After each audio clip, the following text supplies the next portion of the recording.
completed her CA, CS education from the Institute of Chartered Accountant of India and Institute of Company Secretaries of India and ICMA from London. She worked as general manager at Johnson Matthey and managing director at Indica Ceramics Limited, advisory council member at EFI. She is an independent director and chairman for audit committee and member of CSR committee at Toyota Financial Services India. She is the founder of Brand Horizon, a brand consulting firm offering content management, brand strategy, and communication solution to SMEs and startup. It's pleasure to have you, ma'am. Our next guest for the event is Mr. Yashwant Sir, founder of Thick Shake Factory, one of the fastest growing QSR companies in the food and beverage space. He completed his MBA from the Xavier's Institute of Management, Bhubaneswar. I welcome you, sir. And our next guest and the moderator for the event is Mrs. Shivkala Ma'am, founder of ACT Talks, a passionate social entrepreneur building sustainable ventures. Ma'am is co-founder of Volo, Women's Powder Room, also worked as a deputy general manager at Tarfana Services LLC. She is among top 100 women transforming India by Niti Aayog, helping entrepreneurs and artists build and sustain their businesses. It is great to have you, ma'am. We all welcome you. Thank you. Now, I would like to hand over to Shivkala ma'am for moderating the session. Over to you, ma'am. Thank you, Ekta. Thank you for such a beautiful introduction of the panelist. And it's a pleasure and an honor to be on the same screen. It's a pleasure to meet each one of you. And thank you, IIM Vishakhapatnam, for this opportunity. And a very good morning to all the boys and girls, or rather the good boys and the good girls, or who have joined us on a Saturday morning for an yet another interesting session. So to start the session, I start the session with I am Vishakhapatnam's motto, which is Vidya Param Devatam, which means knowledge is the supreme deity. And yes, for the same reason, today we've gathered to discuss on a hot topic that's been there for in 2020, that's duality of crisis. In this current scenario, we've seen certain businesses have boomed up suddenly, and some have, after a certain boom in their careers, they have just drastically come down. So today, through our panel discussion, we're going to discuss what can crisis be. So in 2020, we've seen that crisis can be an opportunity, and it can be a failure to the which to the word itself. I start this with a quote for people who've dealt with this crisis. The quote is from Victor Kiam, who's an American entrepreneur. He says, entrepreneurs are simply those who understand that there is a little difference between obstacle and opportunity and are able to turn both to their advantage. So, my first um, question would be to all the three panelists, if they can introduce, or rather brief us through their individual journeys of their careers. So I see that all three of our panelists hold a corporate background and then chose their entrepreneurial journey. So starting with Asha ma'am, can you please quickly tell us about your journey so far? Sure. Thank you, Shivkala. And a very good afternoon to all my co-panelists and to the audience watching us. It's a privilege to be on this platform today. I have been a corporate professional for about 2 decades before I set out on an entrepreneurial journey. I was associated with a European multinational where I can say I actually grew up along with a startup.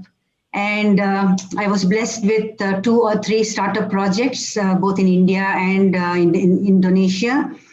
And while I was handling those startup projects, I came across a situation where the brand that I was associated with as a corporate brand was a 50-year-old brand. So it was a very powerful brand. And yet, when we had to introduce a new product, we couldn't take branding for granted. We had to go through a very scientific and structured process of product branding before we could actually convince the customers that we are a contender. And then taking up the journey to a level where we could charge a premium pricing for our quality was a far cry. So it took us almost a couple of years to get there. And that was when I learned the power of branding for an organization and how it can drive success and sustainability. So that motivated me to set off on branding as an entrepreneurial service when I decided to call it quits on my corporate career after 2 decades, completed 2 decades and in the same organization, but fortunately on very diverse roles. Started as a finance professional, moved on as a finance controller and company secretary, then on to general manager, and then to managing director for 2 business units in India. Having gone through that journey, I was quite convinced that I could start off on my own as an entrepreneur. Obviously, the initial days were not all sunshine. I used to call myself a struggling entrepreneur for almost a couple of years, partly because I didn't put in enough efforts, I must admit, and also partly because branding is not something that's perceived as a necessity by most startups and SMEs. Correct. They look at it as an option. So the challenge initially was to create that awareness in people on how branding can actually bring about an ROI for them. And we had to work out on very intricate metrics to prove to them that this is our roadmap and this is how you're going to get back your investments. And branding is not a cost, it's an investment. So I had to go through the journey. And today I think I'm in a much better position after 4 years in this space. And during the informal session, you were also asking me about the family support. I think family support was great, but obviously whenever you set out something on your own, I think many people around you will be very skeptical about whether you are on the right track or whether you're taking a risk. It would be better to start off as a corporate career again on a second innings. But I believed in myself and went ahead, and since then there's no looking back. Great. So it's so some of the key pointers that just took my attention while you were talking was as an entrepreneur, entrepreneurship is something that it's there in your DNA somewhere. It's just that you have to identify it, like you rightly did during your corporate career, and then believed it in yourself, and you bought something onto the market that yes, branding. I completely agree with you that people do not see branding as a necessity with the SMEs. They always see it as a cost, but got to see it as an investment. I totally agree with it. Fantastic, ma'am. So over to Dr. Rakesh. Sir, if you can just help us understand your journey so far. Good morning, everyone. So my entire career has been with Godrej, straight out of the Management Institute, campus recruitment, straight into Godrej. And I worked with Godrej for close to 4 decades, almost 40 years with Godrej. My first and the last job was with Godrej. And in Godrej, I was lucky to handle several portfolios, several types of functions, something which very few people get an opportunity to do. So operations, projects, these are supply chain, logistics. These are some of the things that a lot of people do. But I was fortunate to even head marketing at an all India level for the company. I headed strategies, headed IT. So a lot of diverse functions. So it was a very enriching experience with a company which is now 123 years old. So not a startup, definitely. So after my superannuation, I superannuated in December last year after 39.5 years with the company. Uh, so I thought whatever little knowledge I have learned during all these years and with all my experience, if I could utilize it to help others succeed in the area of operations and supply chain, where Godrej clearly holds an edge over its competitors in terms of its agility of supply chain, in terms of the resilience of supply chain, in terms of customer service levels, freshness of products. So if I could help others also succeed by incorporating some of the principles that were behind the success of the supply chain. So I started on my own consulting firm called Reflexive Supply Chain Solutions, which is focused on improving agility in the supply chain and operations of the company, so that we improve the service level and maintain product freshness at unprecedented level, very high levels. So both these achieving simultaneously.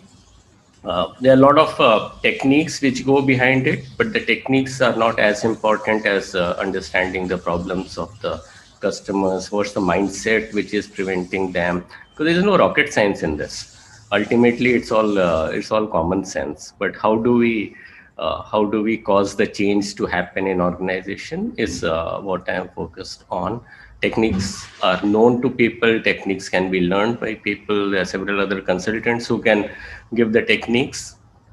But my focus is how do we make sure that these relevant techniques are applied and these are successful in the organizations where these are applied. So that has been my journey. It's less than a year since I started my firm, and India was hit by the pandemic within a couple of months of my starting the journey. So it has been mostly e-journey in terms of helping the clients. The physical meetings were only in January and February. After that, we have been only e-meeting, and through e-meeting helping the client succeed. So that's my mission.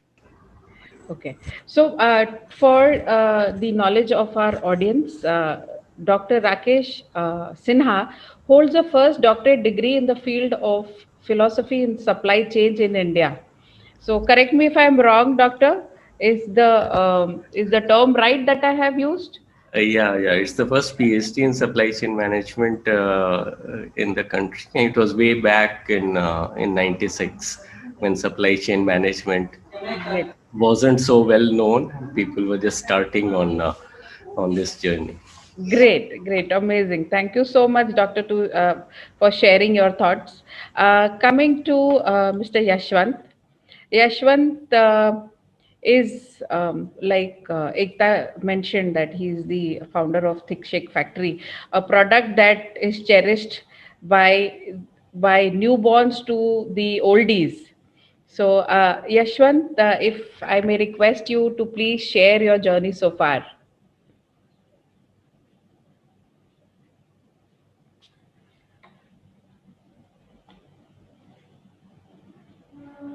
Hello? Sir, you are on mute.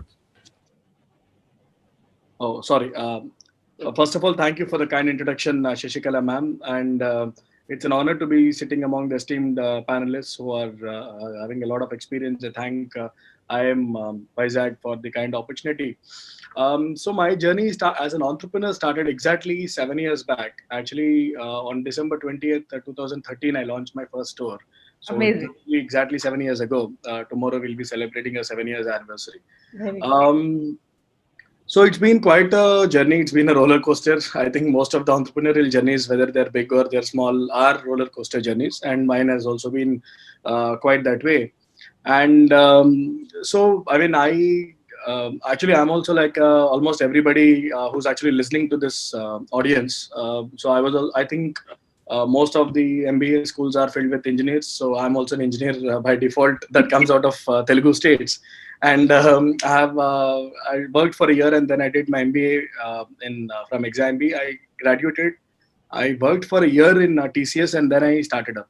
So I want to begin this session by saying that whoever is sitting right now in the second year, in corporate world, I had only 1 year of experience, just more than you. A lot of you actually might have had 3-4 years of experience also. So when I started up, I did not have that much of experience also. So the notion that you need to have a lot of prior experience is not true for everyone. Like for some people, it may be required. For a lot of people, for some people, it may not be required. So everybody's journey in a startup is very different that way. And so yes, so we started out the whole concept of milkshake retailing. That time there was nobody in the market who actually were selling milkshakes. So we saw an opportunity. We thought we saw an opportunity, and luckily it worked out for us. So definitely you have to be lucky to have some reasonable amount of success also in life and also in business. That's what I believe. But obviously, the more harder we work, the more luck we create. That's what also I believe in that. So today, not only after creating this category, I mean, we made a lot of people followed in this category. And in South India, we are today the #1 market leaders in milkshakes. And in the entire India, we are #2 in terms of the market share and number of stores. So today we have about 120 stores. And that was all. That's all pre-COVID. So again, in COVID, we took a very big beating, especially in the month of April and May. That was supposed to be our peak season, where we generally do 150% of our sale, whereas we fell to about 10% of our sale back in April and May, whereas all the expenses remain the same. So it was a very testing moment, and I think it was actually the biggest moment. And luckily, I did realize that 40 to 50% of the restaurants in my field are going to shut down for good. And luckily, I could see that, and I would say that I had we pivoted our model fully. So we are, even though the market is now back to almost 65-70% of the pre-COVID levels in my sector, we have actually completely pivoted our entire business model. We are getting into something called as cloud kitchens, and we're launching a lot of our own brands. We're getting into food. We're tying up with a lot of Bollywood celebrities, and we're doing a lot of good stuff. So yes, we did use this horrible event, Black Swan event, to use it as an opportunity. As Shashikala ma'am said, that an entrepreneur has to find a good in even the worst. But that is just not due to some resourcefulness or talent, but also it is due to the compulsion, right? So it is a matter of survival, and it is a matter of existence. So so entrepreneurs do find opportunities in the worst events also. Great. Very well said, Yashwant, about the whole scenario. And so coming to the next question to all the three panelists is, in this 2020, when we first heard that, yes, there's going to be a complete lockdown in your businesses, what was the first thought that came to your mind? Because when the lockdown, at least for me, when I heard that, yes, there is a complete shutdown in Mumbai where we are based, I assumed that it would be just for few days or so, and we are back in action, But when it got extended and again extended and again extended, what was your thought process in your existing businesses? Now what do we do? Like Yashwant said, he had a bunch of things. When you're dealing with products, services is something different. The scenario was different for the service sector, and for the product sector it was different. If you can just share your thoughts on how you dealt with the current scenario in your own businesses. Were there thoughts that should I start with something new? Should I collaborate with somebody? There were millions of thoughts, I'm sure, would have come up. So how did you deal with it, and what were those thoughts? If you can just share them, starting with Dr. Sinha. So when the pandemic really struck us, and all of us had a lockdown, initially it came as a very big shock. Without meeting people, without being with them to understand what their issues are, how do I help them succeed? Can it be done over phone? Can it be done over a video call? All those thoughts were coming. But after some time, after having a few meetings, it really started growing on me, saying that it is possible. Because ultimately it's a question of listening to them, it's a question of understanding their context, it's a question of evolving the solution jointly, it's a question of changing the mindsets or helping them change their own mindsets, and then hand-holding them during the solution phase. So all these can be done over a video call. Of course, the only thing we would miss is going to the factory and carrying out really factory level shop floor improvements, which are not possible really on the video call. But if we are talking of setting up a process, a good supply chain process, designing it from scratch, that can be done over a video call. And over the last 9 months, I have found that most of my clients are quite willing to take that journey and be on it for improving their supply chains. And in many cases, it's I would say a bit more efficient than depending only on physical meetings, because now all 7 days of the week are open, timings are flexible, even if it's late evening, which is not really possible if you have to go and meet people in their offices.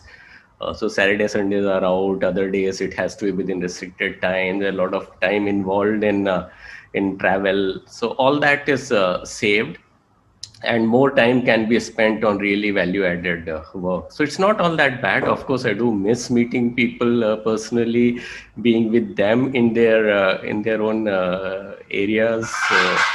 But yeah, it's working out pretty well for me in this consulting domain.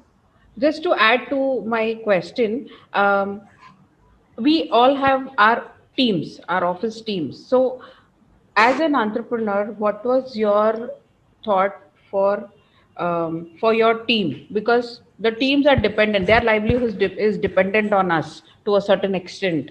So what was the thought? So as I said, I started on this journey in January. Correct. And right from the beginning, I decided that I will have a virtual team.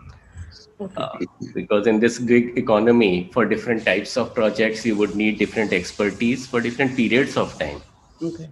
And you can't really have all the good people as your employees. There are several other people who have the expertise, Correct. whose expertise can be tapped, but they are not willing to come as your employees. So they also like to be in this gig economy and work on projects which are interesting to them, rather than staying idle for some time. So it was never a challenge that I have a whole set of employees. So for your information, I am the only permanent employee in my company. All others would be virtual on project basis, as and when needed for certain projects, depending on what expertise is required, for what duration that expertise is required. And we would work as a team to implement a solution. So that wasn't really applicable to me. Yeah, but that's a smarter way of working too. Yeah, it's a way of working. Yeah. Correct. So Asha ji, so the same question to you, that how did you deal with this scenario? Sorry, just before Asha ji starts, for the participants, in case anybody has questions for the panelist, please do drop in your questions in the chat box with the panelist name whom you are directing the question to. In case if there is no name, we would assume that it is for all the three panelists. Okay, thank you. Yes, Asha ji. Thank you. I think there are two parts to your question, Shivkala. Let me start with the first one. In a situation like this, I think navigating the turbulence is anything but easy, because it came as a shocker to every one of us. And to me, I think the most important challenge in these situations is more the mental tuning rather than the physical or the logistical solutions to the problem. And to me, that was not a problem actually, because I think right from day one, the way I looked at it was, yeah, it's a passing phase. It'll be behind us at some point. Maybe it took longer than I imagined in the beginning. I was expecting something like 3 to 6 months, but that wasn't the case. It was longer.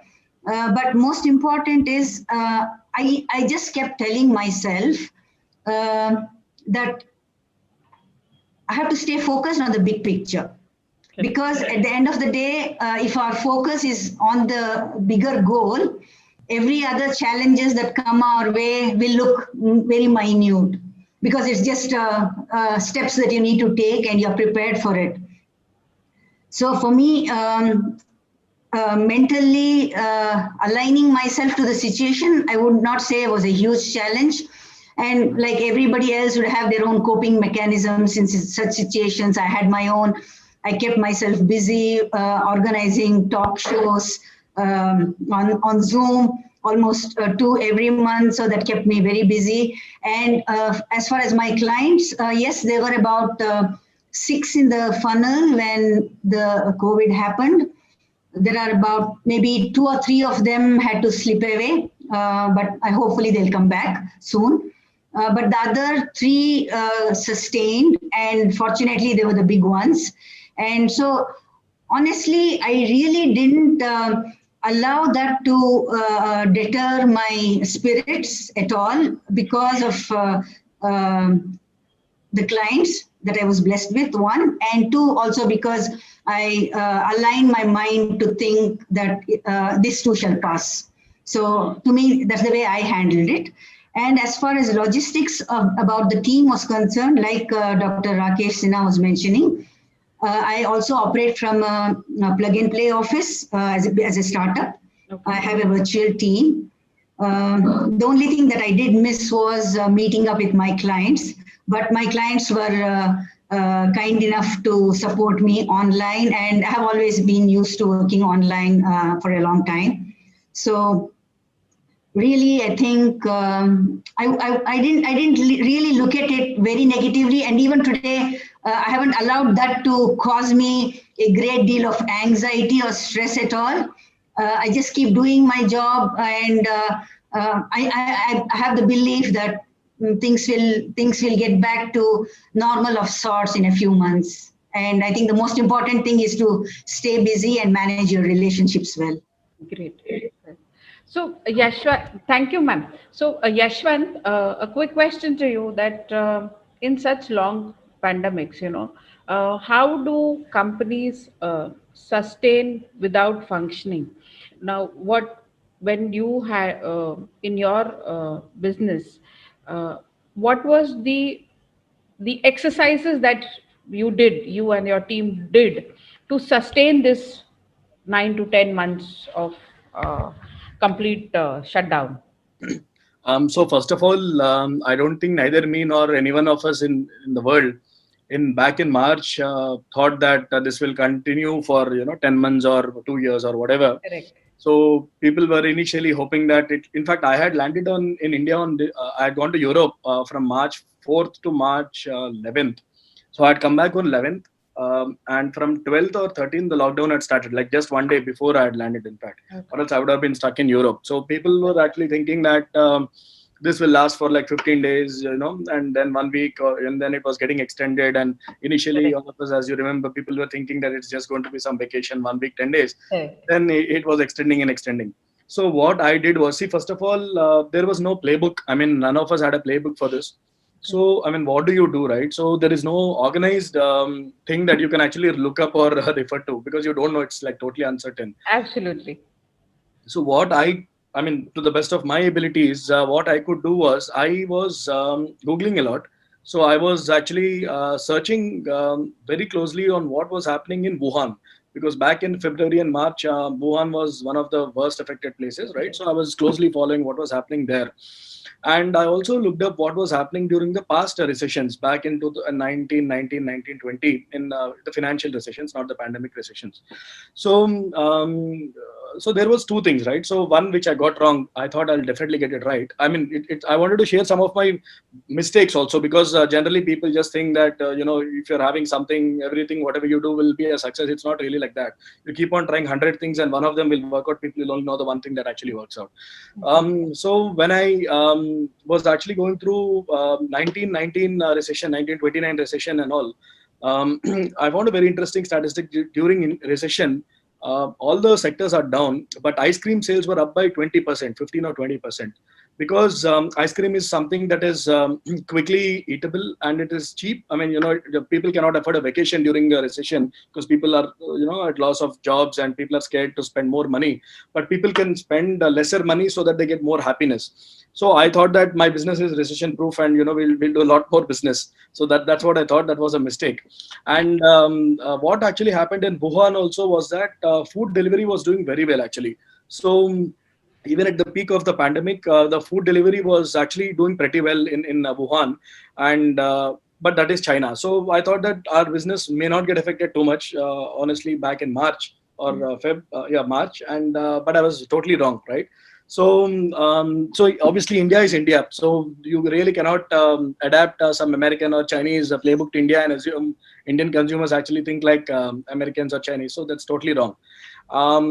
But coming back specifically to your question, so we did not really know what to do, and so I mean, but it was a no-brainer that safety and hygiene is going to rule the game. So back, I think even in March 20, as early as March 20th or March 25th itself, we came up with temperature stickers and everything. Like now it's like the norm. Like nobody even is thinking that's novel. But even like as recently as March 20th, we were actually one of the first in F&B market because I got the idea from Wuhan. I mean, it was not my brainwave or something. I just checked out in Wuhan.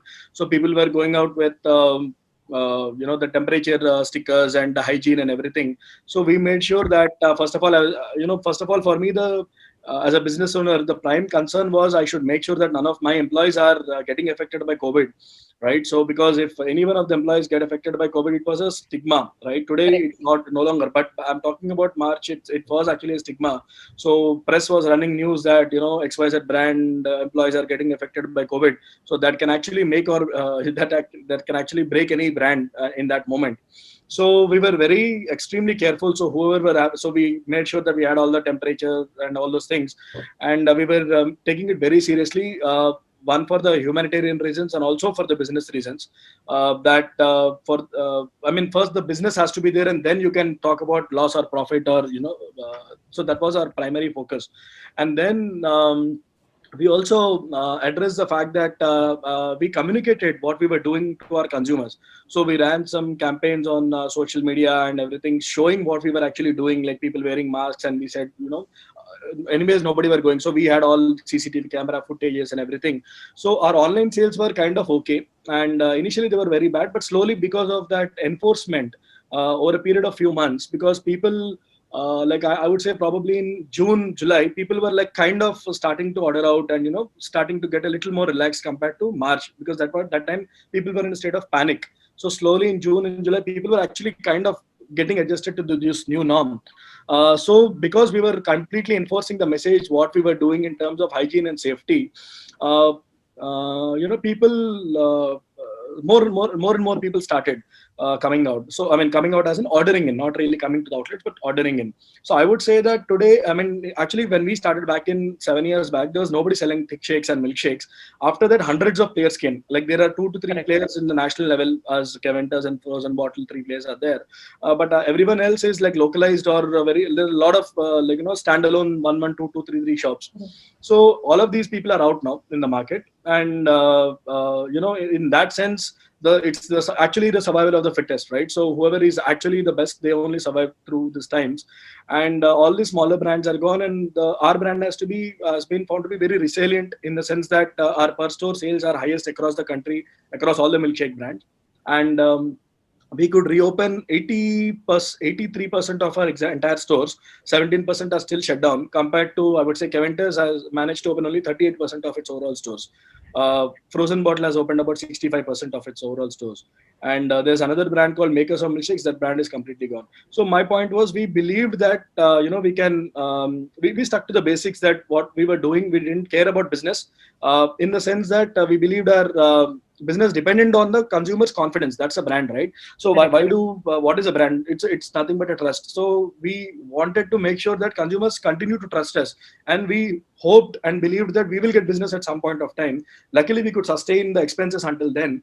But yes, I would say that now we are kind of, I wouldn't be presumptuous enough to say we are completely out of it, but we are kind of back to like 70% of our pre-COVID level sales, and we're doing a lot more stuff. So I think it's been an extremely fantastic learning experience for us. And we took consumer feedback very, very seriously. Like, I'm a consumer myself. So I was asking every day myself, would I order somewhere? Would I go somewhere? And if I have to even consider ordering somewhere, what would I require to do? So that's where we were coming from. Our entire team was looking and acting like consumers. And, that's how our journey has been. Great. Thank you so much. And I could actually relate to each and everything that Yashwant was saying, because just before the pandemic started off and the lockdown started off, we started off with a new office, and I faced the same scenario. How we could cope it up was, again, asking myself the same question, what I would do as a consumer and kind of thing. So I completely agree, or with your pointers. So we've got questions coming up from our participants. So the first question that comes to all three panelists is,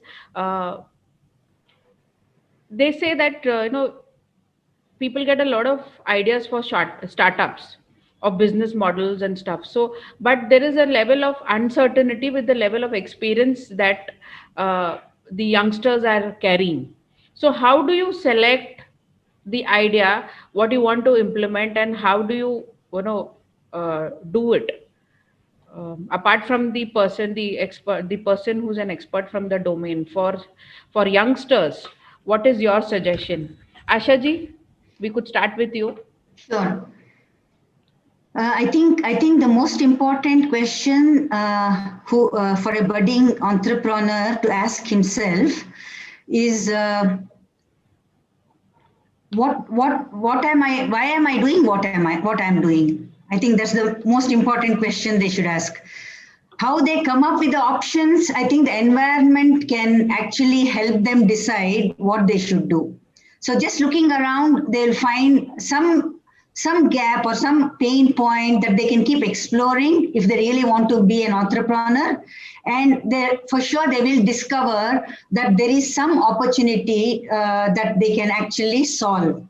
And once they come up with that idea, I think the second question they have to ask themselves is, do they have the hunger or the passion to go through it? Because it's not going to be an easy road ahead, right? Entrepreneurship has never been easy for anyone. As Yashwant was rightly mentioning, people only see the good things that happen after a lot of struggle. So I think the question, the preparedness for the struggles ahead is key for them. And three, having picked an idea or a solution to a problem, I think the important thing that they need to do is to validate it. How are they going to validate it? They will know. I think first question they will ask is, why am I doing it? What am I doing it? What am I doing? Why am I doing? How am I doing it? And for whom am I doing it? So I think the question that they have to ask their target customers is, will this add value to you? I think that's the most important thing. So I think today there are a lot of avenues for them to do this kind of a hypothesis testing. They can do it through Google Forms. They can do it with face-to-face interviews. They can do it with word of mouth, circulating the forms through known people. But I think the most important thing is they have to reach out to the right people who are the potential users, and then they can validate if what they have in mind is going to be valued by a customer. Because they may have a great idea, but if nobody wants it, it doesn't help them, right? So it could be a moderate idea, but many people may want it. So it works both ways. So I think the important thing is for them to validate their business idea with the prospective customers. And then, of course, there are many things that they need to do to take that forward. I hope that answers the question. Yes. Thank you so much. Rakesh ji? Yeah, so I will keep it very short. It's really whatever you are passionate about, you should plunge into that. Because if you're not passionate about something, and if you want to make a business out of it, there will be a lot of efforts involved and you will get tired. But if you are passionate about something, it becomes almost like a hobby. So you would like to spend more time knowing about it, reading about it, learning about it, everything that you would do for a hobby. And the more time you spend on your passion, it doesn't really tire you. You feel more joyful, more fresh, the more time you spend on that passion. So if you find a passion which really excites you, then look for a way to convert that passion into a business. And if you are able to convert that passion into a business, then you would be successful. Uh, if you get into a business or start a business that you are not really passionate about, but you want to do it because some 5-10 people want that type of a product, but you are not really passionate, I don't think you would succeed. So unless your startup idea matches with your passion, it would require a lot of effort, lot of time, and it may not succeed. So that would be my suggestion to the budding entrepreneurs. And all of us know what our passions are. Correct. Thank you, Dr. Rakesh. Thank you. So, Yashwant, after your, I think you started your career with a technology platform, developing a technology platform for travelers, and then coming on to the food sector. So, how did that change come in? And then moving on to, in continuation to the question asked to the panelist, how do you choose a business? So, ma'am, basically, after I started, I mean, this is actually, I'm glad you asked this question. This is something very few people are aware of. So the thing is, when I started up the company, right? So I actually started up two companies at the same time because after my, when I was starting the job, after I started the job, actually, I believed a lot more in the idea of the company that failed, which is no longer in existence. It's called Citron Mobility. Okay. So I'm talking about back in 2012. That time it was the era of 2G. There was no 3G also. People were having 3.5 inches phones. I was working in TCS and Nokia was my client. So I happened to be in a room where Nokia's MD, the current PepsiCo MD, is Mr. Radhi Shiv Kumar, sir. He mentioned that in the next 10 years, or in the next 5 years, actually, the phone's sizes will increase from 2.5 or 3 inches to 6 inches. It will become the norm. So I believed it, and it was a very big moment for me. I understood that people will be viewing big tablets and big phones in the near future. So this is what it is. I mean, my phone today is like 7 inch, whatever, it's like big. So this was a novelty back then. And the people, so, and I was traveling on a bus from Chennai to Hyderabad, and I was forced to listen to a Tamil movie when I didn't understand what was happening. And obviously it was a pirated movie also. So I actually got the idea that why don't I take content, put it on phones and rent out the phones or tablets to people in the buses, right? Because when we go even to India, to Dubai or any nearby place, also Malaysia also, you actually have in-flight entertainment. But 99% of the Indians don't travel by flight. I mean, that's the fact that probably none of the people in this room may not be knowing. I mean, you all are from IIMs. You should understand that you're among the top 0.1 or 0.5% of the people, and you may be thinking that you're happy or unhappy. But you should actually understand the country we are living in. 99% of the people don't even travel by flight. They cannot afford to travel by flight. Only 2% of our country are able to pay taxes in the first place. So the point was, I thought that this was a great business idea to put content into the tablets and rent it out to people. So I could actually, raise funds for that idea because I believed that could become very big. And I did not have a technical co-founder, so I got some guy. That guy cheated me. He was working in IIIT, and then he went to Berkeley. He got selected in Berkeley School of Arts Business, and he left taking the entire code. So I put in a lot of my time. And Thickshake Factory was something that I was sure it will work in terms of cash and carry, because I did a lot of research in Europe when I was in my student exchange program. I clearly understood there's a market for milkshakes and people will, for sure buy it. But obviously it was very, it's one thing to think of it in idea, but it's another thing to actually start it up and do it. So when we were about to start, even I was very scared whether it will work or not. But luckily it did work because I took a risk and I made sure that I was paying a very high rental for the space I got. because it was the best space in the food court. Like there's a mall in Hyderabad called Manjeera Mall.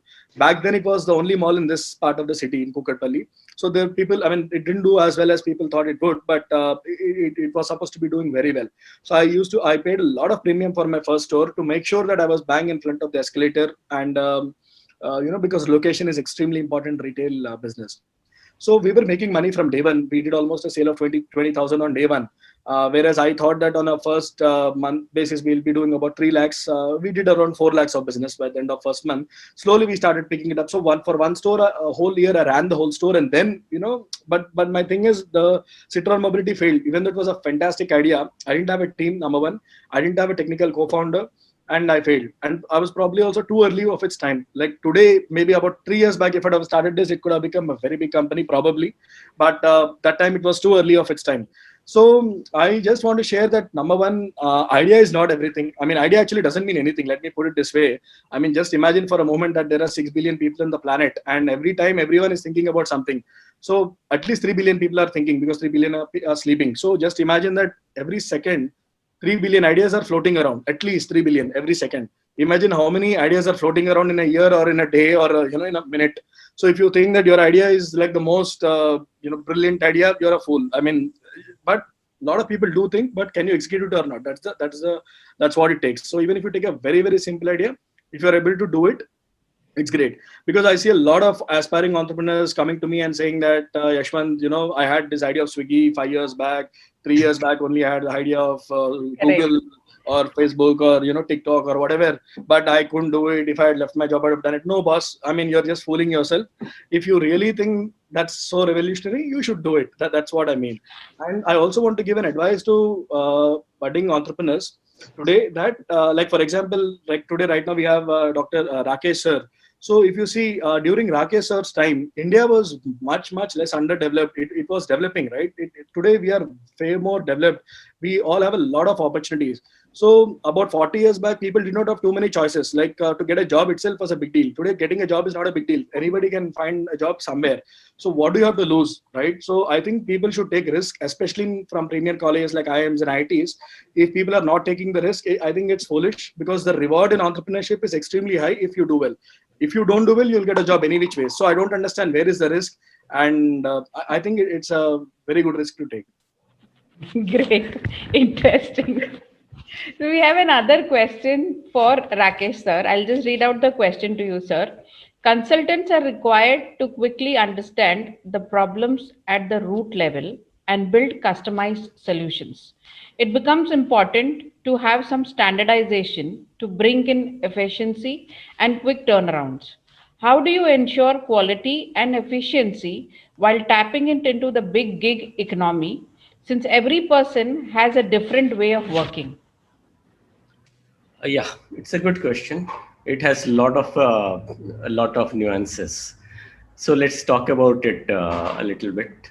So when we talk of standardization, if you are looking for a solution in an area from a consultant, would you like the consultant to give you a standardized solution, or really customize it for your context? Because no two contexts are similar.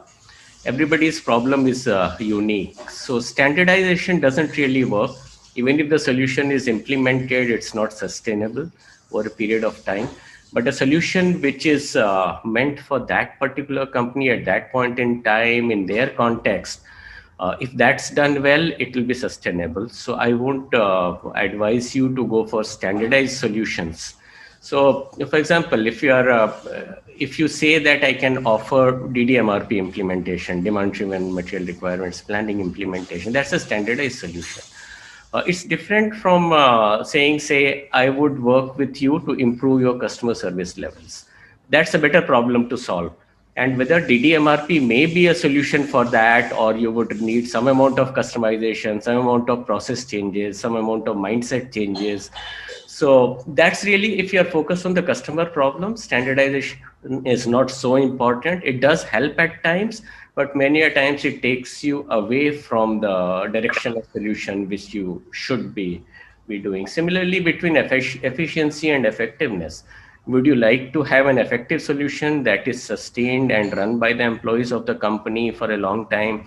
or you want an efficient solution which works on day one, but then people don't believe in it and it dies down. We have seen a lot of ERP implementation, VDMR, PTOC implementations, which haven't sustained. So would you like to offer that type of a solution, or offer a solution which is really tailor-made for the client and that is sustained on its own with a internally built process of ongoing improvement, so that the client themselves can keep improving on that solution for a long time? So it's a question of philosophy. So if you are really passionate about solving the client's problems, you should do whatever is best for that client at that point in time in that context. And if you are using some other people from the virtual gig economy, they need to share the same mindset. That's important. The technicalities are known to many people, but if they share the same customer-oriented mindset, then your solution would be good. Then I don't have to do much of coordination. Does that answer your question, Mihir? Yeah. Yes, sir. Thank you so much. So the next question is for Asha ma'am. I'll just read it out. What is your point of view on how various industries will grow after the pandemic will grow weaker in the future? Will the growth rate of various industries be stagnant as they are currently, or will it be even higher than the times when everything was before the pandemic? And how will this growth rate affect the job environment out there? Interesting questions there, actually multiple questions again. Let me start it this way. If I were to pick 3 sectors that I think will be doing very well post the pandemic, but I still don't know when is post the pandemic, because by the time the whole world gets the vaccine, I think it could be well over a year. So I think we are nowhere near post pandemic as yet. But let's talk about the next few months, as they rightly mentioned, when pandemic starts to soften a little bit. Hopefully no second wave. I think there are 3 sectors that will be doing superb. One is the edutech space. We are already seeing that a lot of investments have been going to the edutech space. Most of the more than $100 million investments have gone into companies like the Byju's and the Unacademy. So I think the edutech space is going to prosper significantly. The second one that's doing very well already is the entertainment and gaming space, and I think that will continue to thrive even post the pandemic, because not many people would feel comfortable going back to theaters for a long time now. I would think they would feel very skeptical. And the third sector that I think will do very well is the technology space. And when I talk of technology, it's more to do with like the cloud computing, companies like the Zoom and similar platforms, and home appliances, technological appliances, because I think work from home is something that has evolved to stay. Maybe not to the extent that we are doing today, but I think 60-40 percentage of work from home and work physical environment will be the new order going forward. So the home appliances companies will still have a huge market to serve in the coming months. So those 3 sectors I think would do well. The 3 sectors that would be suffering for a while, for a good time, will be probably the airlines, and they will have to come out with very innovative solutions to rebuild their customer base. It's not going to be easy. Real estate, of course, is going to be a huge challenge because this pandemic has actually set people think, do we need all those posh offices anymore? Or can we actually save costs and invest that in more value-added projects? So that's something that's going to take a big hit. So innovative ways of, again, subscription models maybe, or temporary office models may have to be evolved going forward. And the third one is the auto sector, which I think is already not doing great over the last couple of years. And this has not made it any easy for the auto industry to recover. So passenger cars may be doing a bit well, but all the other luxury cars are going to take a big hit because of a lot of job losses that has happened over the last few months. So that's the first part of the question. And I think the second part of the question was, how is it going to affect the job market? Am I right? Correct. Right. I think the ones that are doing well will continue to employ more and more people. But the only difference is going to be that the gig economy is going to play a significant role in the workforce going forward. The paradox is that senior level management jobs are quite a few, even in spite of the pandemic. The lower level jobs are also quite a bit, but the middle management jobs are the ones that are taking a back seat for now. And they are the ones who will probably be evolving into the gig economy, but they will be playing a huge role going forward by upskilling and cross-skilling themselves. So that's the dynamics in terms of the job market that I would see going forward. Great. Thank you, ma'am. Thank you. Another question to all the three panelists is, when starting, how would we get to know about our first customer? Should we try to find someone who might be a loyal customer and give a long-term business, or just any customer to experiment upon? So you can start, Asha ma'am, you could start with it. Sure. I think, yeah, the first customers are the most valuable customers, because they will be the brand ambassadors for us going forward. So I think the first customers have to be the right customers, because if we are not selling it to the right customers, they won't see value in it. So the most important thing is to sell it to somebody who has a need for it, point number one, and two, who can see the value in our product. And once they see the value in the product, the word of mouth will do the marketing for us, and we don't have to do it anymore. I will give you a very quick example of how, when we had to introduce a new product into the market, how I and my team approached our first customer. It took a long time for us to convince one customer that there is value in our product. But once he was convinced, it took us a long time, almost 3 to 4 months, because ours was an industrial product. So we had to go through trial runs, bulk runs, everything before we could actually sell the product to him. But once we did that, that customer actually went around telling other customers in his locality and in his sector that these guys have come out with an amazing product, and I think you should try it. So if you are successful with your first customer, then the customer will do the marketing for you. Great. Rakesh sir? Yeah, the first customers are very important, definitely, because they not only spread the word of mouth, but also help you evolve your offering. Because whatever preparation you do, you're never sure whether your offering is right, it's perfect, or it will need some amount of mid-course correction. So first customers would help you in that journey to make your offering, I would say, more perfect for that type of solution.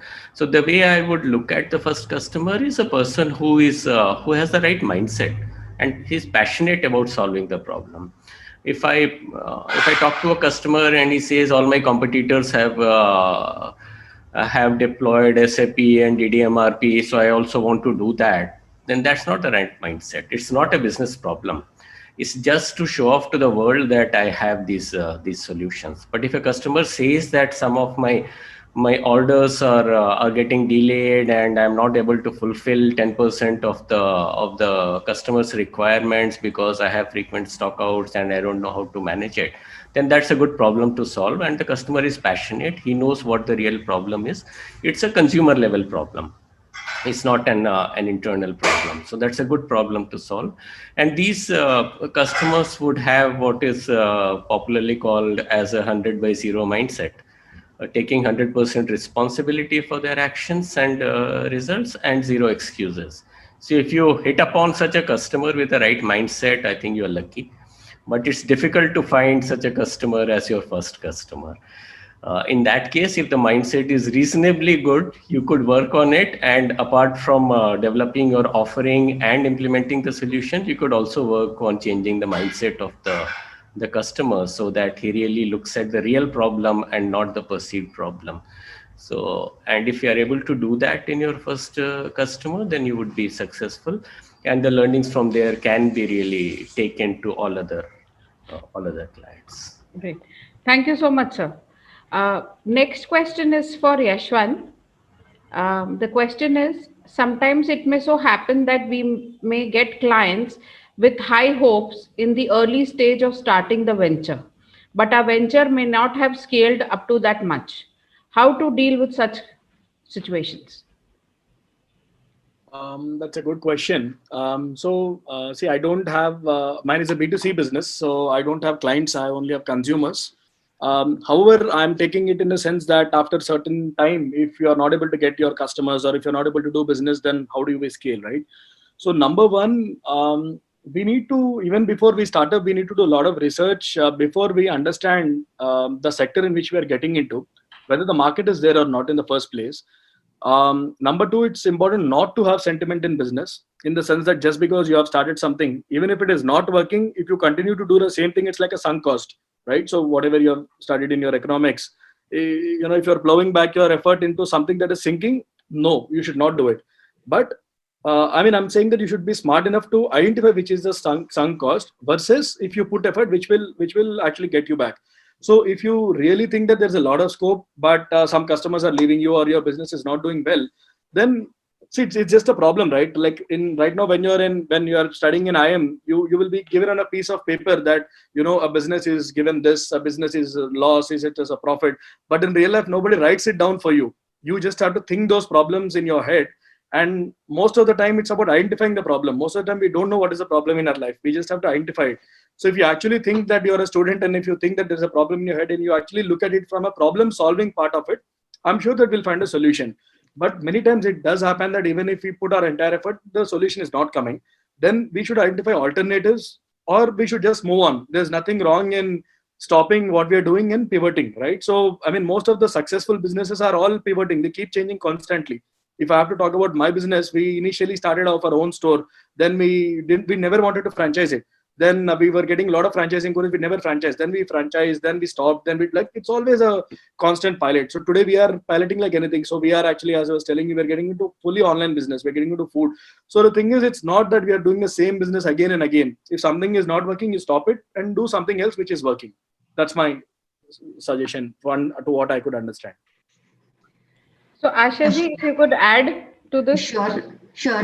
Since I have been into the B2B business, I can share some experience here. I think, especially in the B2B, I think it's very important to position ourselves correctly in the beginning to make sure that we don't over-engineer ourselves or under-engineer. So positioning becomes a very important factor in a B2B business. Which is the target customer that we are going to address. Because if we are not clear about it, we will end up going to the wrong customers or trying to get orders or trying to cope with customers who are not our target. And then we lose our credibility and the trust factor very quickly, even before we start building it. So I think it's important to position ourselves and define the target audience very clearly in the beginning. And two, when we go to a customer, I think it's also important to manage the expectations correctly. Because if you don't set the expectations right, then you're leaving it to confusion and doubt. And then obviously it damages our credibility very quickly. So setting the expectations right in the beginning will help in setting out a very articulate engagement with the customer. And then there are two things. One, if the customer expects something that's not within our scope, there are two options for us. One, evaluate whether it's something that we can deliver to them, probably with a predefined time frame and a predefined cost. And if we cannot, I think very clearly we have to tell them, no, this is not our space. This is what we can do. And probably if that's a potential customer that we would want to nurture the relationship, we can refer somebody else who is in that space to them to take care of it. Or we could even get into a collaboration with somebody with a full level of transparency and service the customer in order to maintain the relationship. But keeping the customer guessing or saying yes to something that we cannot deliver, I think is a very bad starting point. Great. Very useful insights there. Thank you. The next question again is to Yashwant. How the new normal will impact consumer products, food companies, including sourcing strategies, distribution networks, and commodity pricing? Are there any alternative channels? And how do you manage to sustain ongoing relationships with key suppliers and customers? Okay, so the first, how the new normal will impact consumer products, food companies. So I'm understanding it to be like FMCG companies, the fast moving consumer industries. So actually FMCG sector is doing pretty well in the sense because people are all going to grocery, they're ordering everything online from the groceries. FMCG sector in general is doing very well. The packaged food sector is doing way better than previous levels. If you see any of the biscuit sales or ITC or Britannia, you'll understand that people are doing much better than pre-pandemic levels. Food service is not doing well. It will take a little more time. Retail, food service, entertainment will take a little more time, as Asha ma'am was also saying. With respect to consumer distribution networks and commodity pricing, I think there is a lot of disruption that is going to be caused. I mean, Reliance has entered the FMCG sector, the e-commerce. So Reliance is basically, what Reliance is trying to do, in my opinion, is like today 93% of entire commerce is offline. Only 6-7% is e-commerce for all the hype around it. So Reliance is going to want to take 60 to 70% market share of the commerce of 93%. That is why Facebook and everybody is investing billions and billions of dollars. So they're going to change the game in the sense that they're going to control the entire value chain. They're going to have entire data basically with all the geophones and the entire, they're going to come up, they're going to give all the almost ERP like systems to all the Kirana stores. So in the digitalization space of FMCG sector, there is a billions of dollars opportunities that's going to be made. So if you also see companies like Udaan, people are saying that Udaan kind of companies can be the next Alibaba. Flipkart will never be the Alibaba. So Udaan like companies are going to be built mostly in the FMCG space. So this is called as internetization or the digitalization of a sector, right? So that's where a lot of opportunity is there. And coming to the last part of the question where you're saying, how do you manage to sustain ongoing relationships with key suppliers and customers? See, it's mainly about payments. So the simple and easiest part of sustaining any relation with supplier is you pay on time. So that at least when you have money, you have to pay them on time or before time.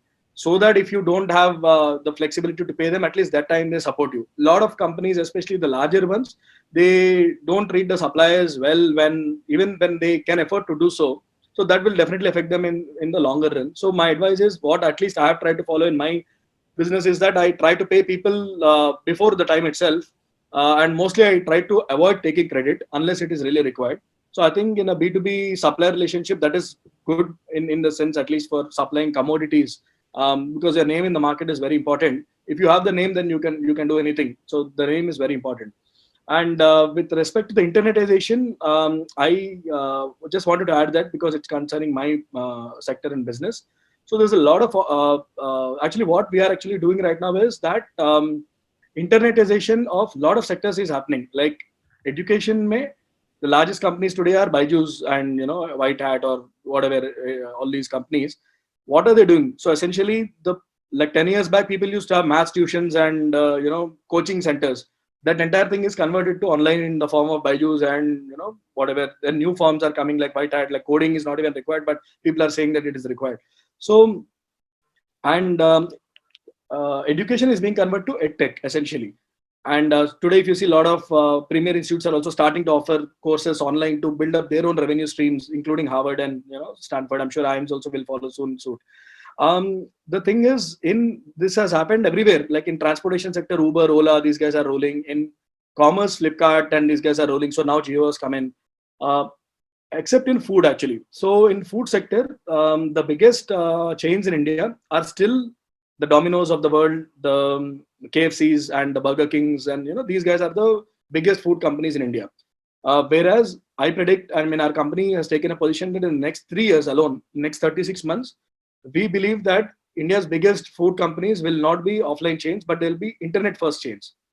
So that is what we are actually doing. So we are creating a lot of brands online first, and then we will have some stores also physically, but we will be primarily online. So we believe that in the next 3 to 5 years, we'll be able to build India's biggest food and beverages brands without having physical stores. That is what I think the opportunity is there in every sector. Wherever you see offline, conversion of that into online is the next big thing. Right. So to all the panelists, it is very important to follow your vision to get success. How far do you think that you've achieved as per your vision? Starting with Dr. Sinha. Yeah. I would say vision should propel you to do the right things, and it's not, in my opinion, a milestone or an end goal. You can keep working on that vision and get better and better. For example, if you are helping companies succeed and design their supply chains in a better way so that they can service the consumers better, there is no end state in sight. You can keep on working on that journey. You can keep on improving. You can achieve more and more things. So vision should be a perpetual thing, which helps you take your business forward and helps you accelerate your business. It's not an end state that I should reach this much of turnover in this, that becomes a goal. It's not a vision. Vision is what you have set out to do, and it can keep you going on and on forever. So I won't say I've achieved 70% of my vision, because nothing like 70%, nothing like 100%. If I am doing better than before and helping more and more people, I think I am on the journey to my vision. And I know that I'll never achieve it, because it's an ongoing journey. Absolutely. Totally agree with that. Asha ma'am, you're on mute. I completely second what Dr. Rakesh Sinha said. It's a journey. But what I would like to add is, I think every one of us need to discover our passion. I think that's a process. And once we discover the process, once we discover the passion, I think it's important also to visualize where we want to be. And having visualized where we want to be, the next third step, according to me, is to sow the seed today. Because what we would like to be 5 years from now is not something that we can think in the 4th year. We have to think about it now. So think ahead about what kind of, whether it's a personal goal or a professional goal.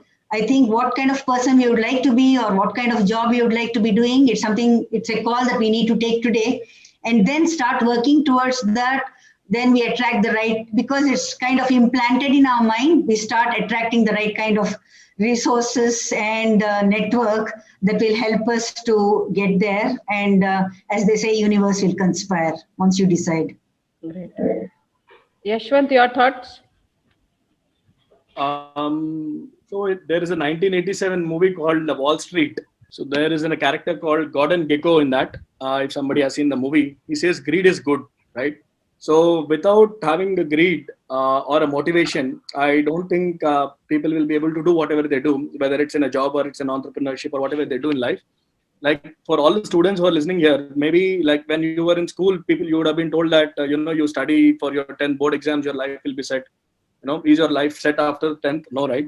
So after you finish your, when you got into your MBA, engineering or graduation university, people would have told you that once you finish, your life is set. Now you have got into IIM, and then people are saying that once you get placed, life will be set. You're thinking that right now. But even after you get placed or whether you start your own company, life will never be set. So it's basically a journey that life is always about having a journey constantly.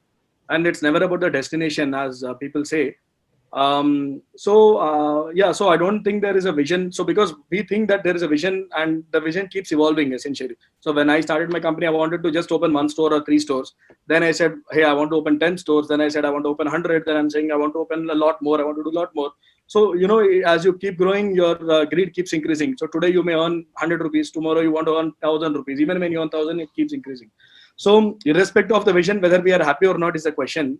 So I think if you are able to separate our vision with respect to our happiness, then life will be sorted out in general, is what I feel. Great. So to all the 3 panelists, what are the key activities that you recommend for upcoming entrepreneurs to invest their time in? And what are the skill sets that that they need to invest on when they join an organization? To all the 3 panelists, starting with Asha ma'am. Yeah, I think the answers are different, slightly different. If you want to be an entrepreneur and if you want to be joining an organization, because most of them are common, but there will be some exclusive skill sets needed. For an entrepreneur, I would say, I think creative thinking is a very important skill set. Because I think an entrepreneur has to keep questioning continually on whatever assumptions he goes by, whether it's evidenced by data, whether the data is coming from a reliable source, and if it's relevant for the problem, is that actually going to help in the solutions? So creative thinking ability and cognitive skills are something that are very crucial for an entrepreneur. And 2, I think that's important also in an organization, because in an organization, you would want to be an entrepreneur, not just an employee, if you really want to grow. So I think the cognitive skills are crucial also when you have to go for an organization. And secondly, I think today, because of automation, a lot of the human jobs are going to be replicated by the machines. It doesn't mean that the job losses are going to increase. I'm not referring to that. But because a lot of the mundane activities are going to be taken up by machines, what will set apart candidates one from the other are the human skills, like the social skills, how you deal with people, how you manage people, how you communicate with people, and the emotional skills like empathy, great resilience, and how you can, to what extent you are good at conflict management, stress management. All of these are going to be very crucial going forward, whether you are an entrepreneur or an intrapreneur or an employee. Because that's what is going to set you apart from your domain experience, because there could be many people coming with domain experience, but these are the factors that will set them apart. So I think these 2 are very important, but also when we, if any of these budding management professionals choose to make a career in the corporate world, the one thing that they have to keep in mind, or 2 things that they have to keep in mind is, one is culture, fitting into the culture, right? So it's not easy because the environment is completely different from an academic environment to an industry environment. Of course, there are a lot of industry academia projects that happen these days in institutions like the one we are doing, where people get to know from a theoretical perspective what kind of environment will be there in the industry when they move on. But the reality there is the true test. So I think having a mindset of openness and adaptability and a learner's approach will help them fit into the organization much better, 1. And 2, I think they also need to keep in mind, because some of the experiences that I have noticed when I mentor students is that they find it difficult to cope with the organization culture very quickly and take a call to move on.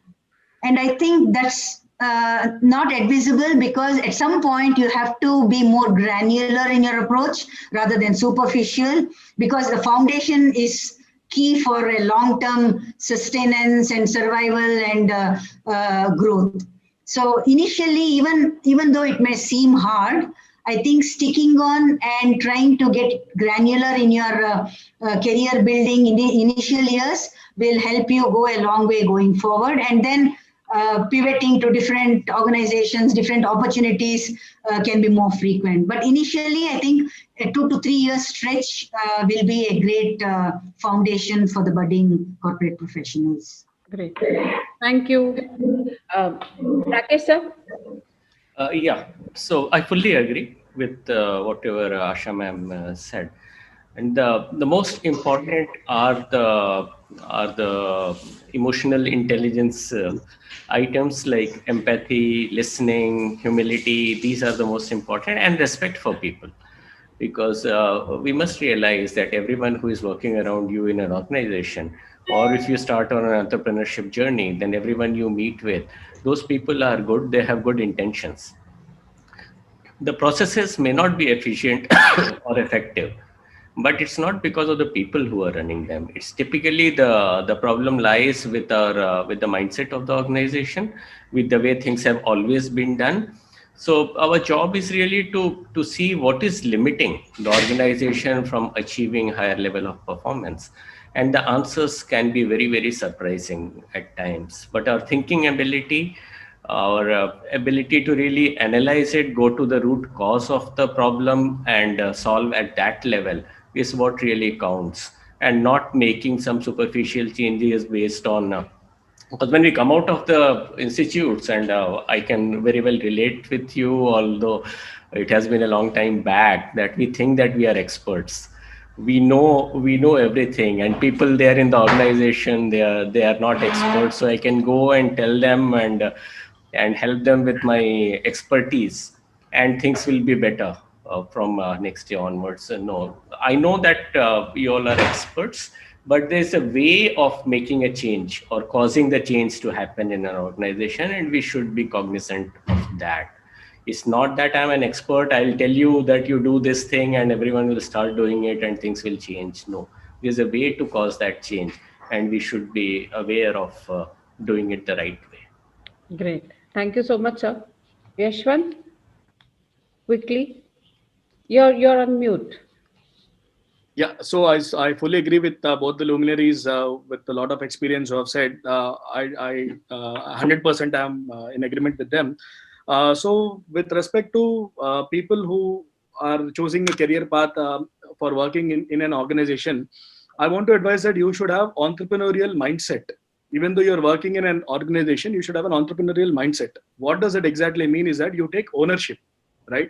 So whatever job you're given, you take ownership that you need to fulfill it and you need to complete it, even though nobody is monitoring you, right? So no, like in college, nobody will tell you that if you don't attend into this, you will be fined, right? That is the difference between a college and an organization. If you don't come in a blazer for this talk, there will be a fine, or you will not be allowed to sit for placement. That will not be there in the company.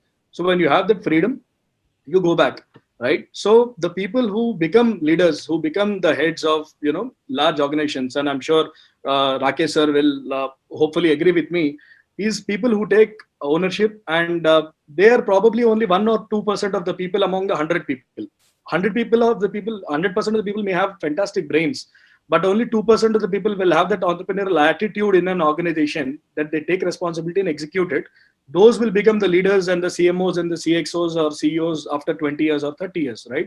That's how it happens. And for people who want to become entrepreneurs, I would say this is the best time in the last 300 years of Indian history, that if you wanted to become an entrepreneur, this is the best time.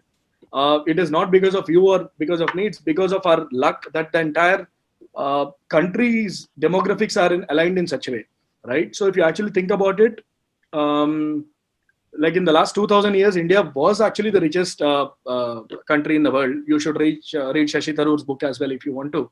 barring the last 300 years where the British were occupying us. So today, India is again getting back into the economic power, irrespective of the government. It's not because of the government, it is in spite of the government, whoever is there in the power. The point is, we are getting back there, but how will we get back? I mean, you read all these reports that says that in the next 10 years, India will overtake, this country. By 2050, India is projected to be number 2 after China, number 3 US.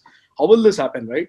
So in the next 30 years, so many people will start businesses. People who are in this room or in this virtual conference, a lot of people will start businesses that will become very big. A lot of jobs will be created. That's how a country actually grows. That's called growth, right?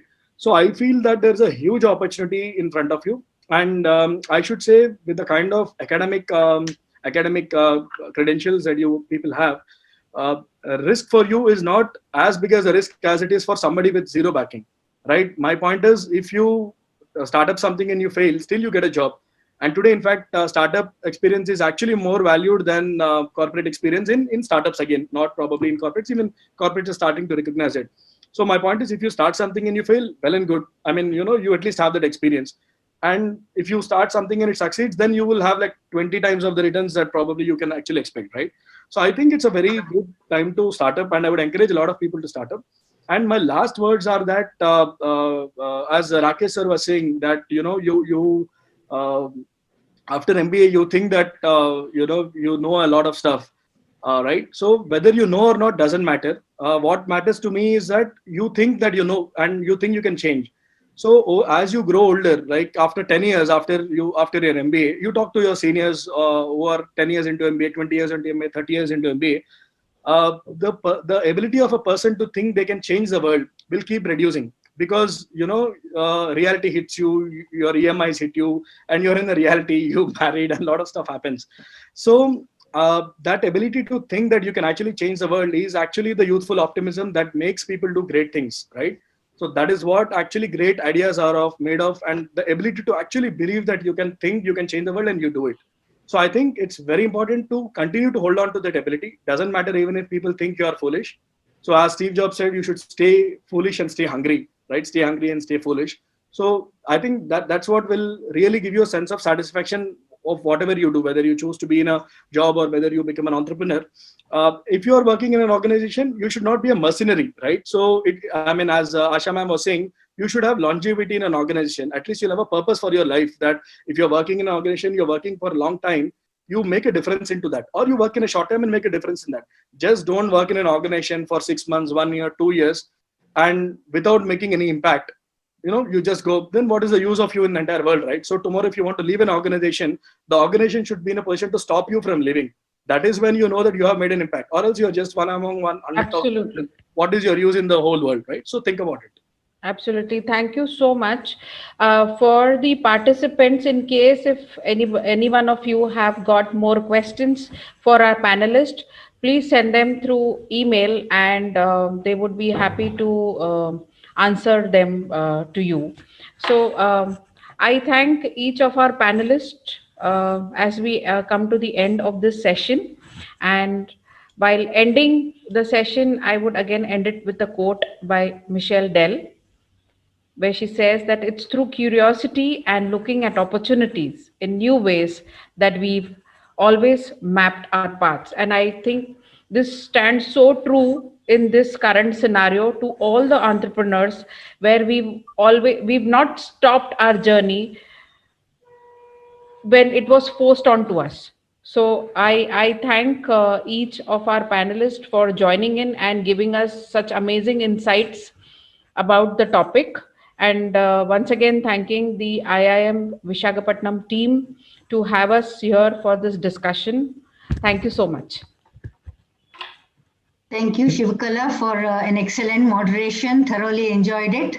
And I must say, I learned a lot from my esteemed co-panelists, Dr. Rakesh Sinha and Yashwant.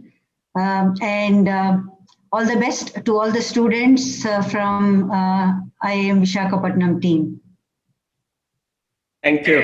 Thank you, everyone. And many of the students are connected on LinkedIn. In any case, I can see many familiar names.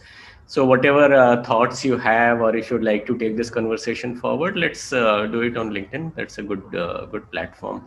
And anytime you want to bounce off any idea, feel free to reach out. Yeah, thank you Thank you speakers all for very joining. much. It was a pleasure for me to sit along the esteemed panelists.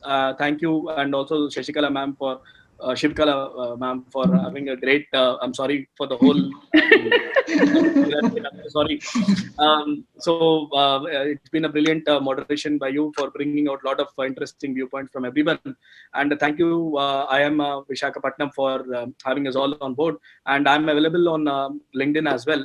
M Yashwant Nag is my name. If somebody has any specific queries, I'll be more than happy to reach out to people. Thank you all. Sure. Thank you.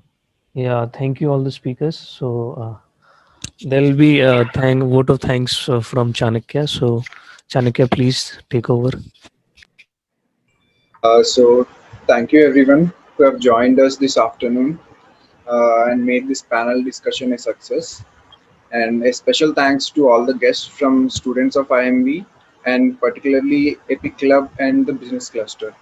So I'm sure that we all have gained some valuable insights from the discussion.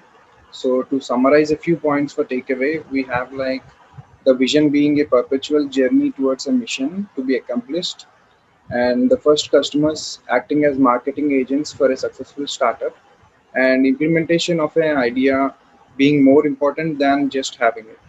So these are a few points to mention, and I'm sure there are many more.